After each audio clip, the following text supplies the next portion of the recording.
Hi students, so this is Mrs. T with another lesson for week 12 about patriarchy again. And so the previous video you learned about how patriarchy is this kind of umbrella pattern of male dominance that exists in the social structure that we live in. Patriarchy is a very common social structure around the world. Places like Israel, places like Saudi Arabia, places like South Africa, places like China, all sorts of countries all over the world have patriarchal societies. So the social structure has the default position of male dominance. However, from one country to the next, all those that I just mentioned, there are different types of otherness that also can overlap patriarchy to form that patterned way of thinking, feeling, and acting that Emile Durkheim called social facts. So let's look at ethnicity and race, not just gender and sexuality, but ethnicity and race also, and how they overlap with the kind of patriarchy that we have in the United States, so that we can figure out who is the most dominant of all of the males in this male-dominated society, who has the most privilege, who has the most authority, who has the most prestige and power, to use some Max Weber words in the mix. Okay, so have a look at the board and what I've written here. So patriarchy, we know, is that blueprint or that framework that our social structure is designed with. But there are some other ways to be marginalized. So obviously in a patriarchy, if you are non-male, you have an upward hill to climb as far as social respect, prestige, power, access, authority, those kinds of things in life. But there are some other ways to be marginalized or to identify otherness in society. There are some buzzwords that you'll hear me using in this lecture, like marginality that I just mentioned, and also intersectionality is another word that you'll read in many of your college classes, not just this sociology class with me. But we're talking about marginality because things that are on the margins are not in the center or the focus of society. And in a patriarchal society, males are the focus or the center. So if you are non-male, then you are on the margins of the power, the authority, the privilege, the rights, that kind of thing. But there are other ways to be marginalized. You can call this otherness. And here I've got the question written on the board. What are some of the other social characteristics? We call them ascribed statuses in previous lectures. What are some other ascribed statuses that we can overlap with masculinity or maleness? Excuse me, that's two different things, right? Masculinity and maleness are two different things.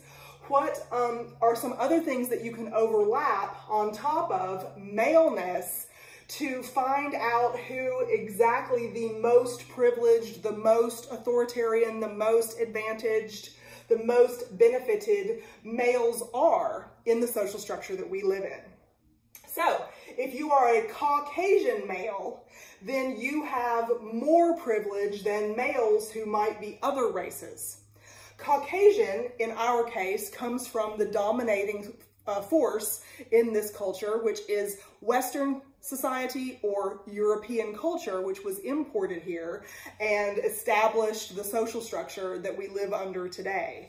So Caucasian males have the most prestigious and powerful social position, and other races, remember, race is a socially constructed concept, so otherness might include your other racial category. If you are a non-white male, you might still be a male in a patriarchy, but you don't have the same social status as Caucasian males.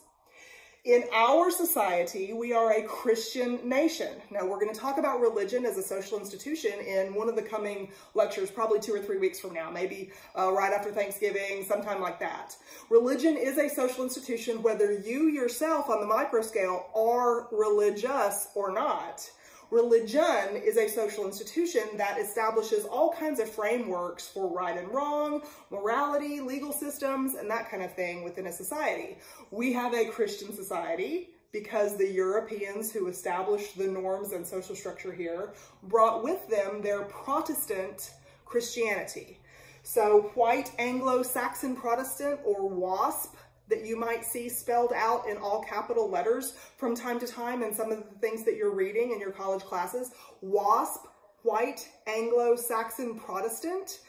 If you throw in male, you've got the kind of social position that has the highest rank in our society, because that's who established the framework for our social structure, that category of people. So any other religion that you might be, you are at a disadvantage in this culture, because the norms, the social facts are wrapped up in the assumption that people are at least Christian, and the norms in our society are based on Christian morality rather than Islamic morality or Jewish morality or Hindu morality. There are lots of other moral codes, but the one that is the most dominant in our society is Christian. Cisgender, it might be a new word for some of you, but cisgender is the sex of a person, male or female, that matches the masculinity and the femininity definitions of a society.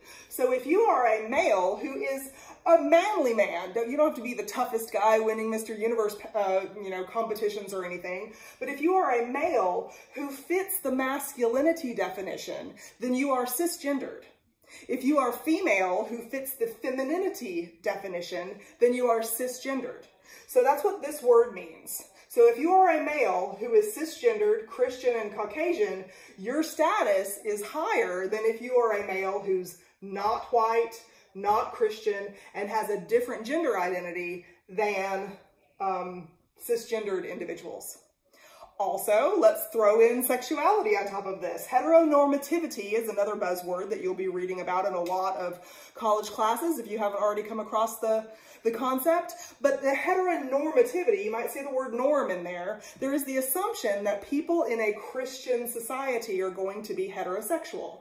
And so there is that assumption. It's the patterned way of thinking, feeling, and acting that exists on the macro scale, but exerts a great deal of control over our attitudes, our ideas, our life experiences on the micro scale. So we have this heteronormative assumption, and if you are a different sexuality other than heterosexual, then you have less power, less position in the kind of patriarchy that we have in the United States. I mentioned several other countries at the beginning of this conversation. I don't want you to think I'm picking on the United States. We've got a president right now who says that we have very unpatriotic lessons at school, so I don't want to be one of those unpatriotic people, but these are the social facts that we live in. If I was talking to you about Saudi Arabia, which is also a patriarchal system, I would be talking about males versus non-males, and I would be talking about Arabs and non-Arabs. There are very many people from the Philippines, from India, from all over Asia who live and work in Saudi Arabia. However, the dominant racial category is Arab. They are Islamic. So many people from China, from India, from Indonesia, from the Philippines, who are in Saudi Arabia as workers and laborers are not Islamic. So Islam would be here instead of Christianity, and other religions would still be over there. Cisgender would also be there. Cisgender is masculinity has a different definition in Saudi Arabia than it does here. Because the sexuality thing is a little bit different. Heteronormative is not only an assumption, it is a moral standard. However, there is a lot of, I guess in the United States, you would call it down low, on the down low kind of stuff, but you would call yourself heteronormative even though your behavior might be different in different circumstances. So there's lots of different patriarchies in the world, and this one that I've written on the board just happens to go with the United States, since we live here and probably know the most about its cultural makeup than others. That's why I used the United States as an example here.